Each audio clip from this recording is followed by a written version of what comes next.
I had this recurring dream. It was cold. I was on top of this building, running for my life, and something was chasing me. I couldn't see what it was, but I was so I couldn't afraid. see what it was, but I was so afraid. I couldn't look behind me. It was impossible. It was cold. Sometimes it would catch me, but the times that stood out to me the most were the times when I just couldn't bear to face what was behind me. And I would jump off the edge without a second thought. Just couldn't bear to face what was behind me. And I would jump off the edge without a second thought into oblivion. Maybe what I was trying to tell myself is that I'm afraid.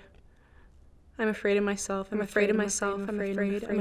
I'm so scared. I'm so scared. I'm so scared. And I think about how the entity behind me could have been anything. But the more and more and more I try to picture it, the more and more and more I begin to understand that it was me and I was it. And I just couldn't bear to be with myself.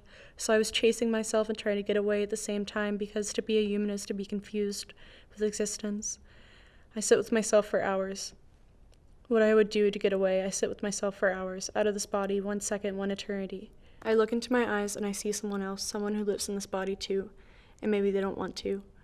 Just for 1 second, for 1 second, for 1 moment, what it would feel like to spend eternity with yourself. I will never escape I, and I will never escape me, because we are trapped together in this life and every life.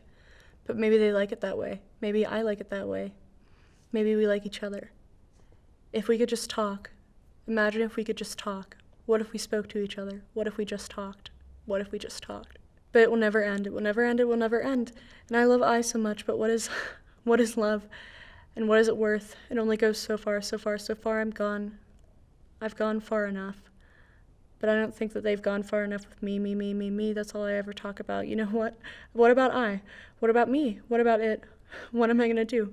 It's only a dream, it's only a dream, it's only a dream, it's only a mind, I guess I don't mind, but I can't really speak for I. We can barely speak to each other, but what would happen if we just talked? I think we're too afraid together, at least we're together. Together is another story for another time, but if we're talking, at least we're talking, talking together, talking together. I'm glad we're together.